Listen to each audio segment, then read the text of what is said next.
Et pour ma part, Dominique Saut, alors moi j'interviens, je viens du monde de la finance. Et dans le monde de la finance, j'ai eu toute une partie de ma carrière où j'ai aidé les gens à mettre leur argent au travail, donc j'ai formé beaucoup de conseillers financiers, jusqu'à me rendre compte que ça ne suffirait pas. Pour les gens qui essayent d'épargner en se disant bah, je vais mettre de l'argent de côté, puis peut-être un jour ça financera ma retraite, ou ça pourrait même peut-être me permettre d'arrêter de bosser. Dans notre génération, ça ne fonctionne pas.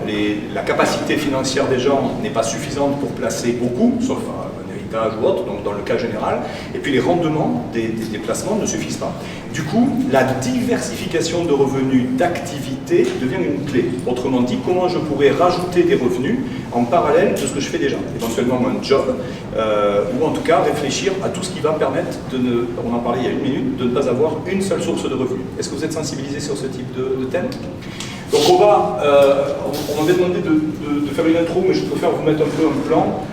L'idée c'est, donc on s'est tous présentés, on va peut-être travailler sur des questions-réponses si vous en avez, et peut-être pour orienter les débats, sur cette thématique de reconversion, on pourrait avoir 3 grands sujets. Se faire recruter, puisque quand on veut se reconvertir, on va lâcher un trapèze pour en rattraper un autre, donc peut-être que certains d'entre vous ont des questions par rapport à ça, et là vous aurez notamment JC et puis Stéphanie, qui seront peut-être dans l'axe. Se diversifier, c'est-à-dire peut-être, vous savez, si vous faites une école de commerce, on vous dira toujours, ne dépendez pas d'un seul fournisseur, ne dépendez pas d'un seul client. Est-ce que vous avez entendu ça?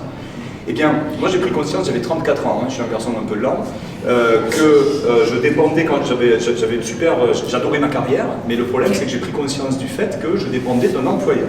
Et que du coup c'était pas bien, parce que je dépendais d'une seule source de revenus. Et donc si je devais envisager les choses avec plus de sécurité, il fallait que j'ai plusieurs sources de revenus. Et donc la diversification aujourd'hui, c'est du pain béni. On vit dans une époque où de nombreuses entreprises, je partage complètement l'analyse de JC, vont chercher à travailler avec des gens différemment. Donc il y a des nouveaux modèles d'entreprise, parce que les attentes du marché du travail ont changé. Donc on pourra parler de ça ensemble, sur la manière de ne pas mettre tous ses œufs dans le même panier.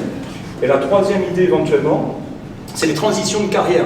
C'est-à-dire, grosso modo, vous avez des gens qui se retrouvent à un moment de leur carrière où ils ont été portés par la vague. On fait ses études, on rentre sur le marché du travail, on cherche un employeur, on est un petit peu comme au bal des pompiers, c'est qui veut m'aimer, c'est-à-dire que moi j'entends des gens dire qui voudrait de moi, et au lieu de se dire qu'est-ce que moi je décide de faire comme carrière. Et donc on arrive au cap de la quarantaine, souvent en train de se dire ok, je gagne ma vie, mais c'est pas du tout, ça m'épanouit pas. Et donc il y a des gens en transition de carrière à ce moment-là, et on pourra peut-être regarder comment opérer un virage complet, et comment s'y prendre, et comment éventuellement le web et les réseaux sociaux pourraient vous y aider. On aura d'ailleurs un exemple, vous avez ici un ancien fonctionnaire qui s'est reconverti, donc si vous êtes sage, il vous donnera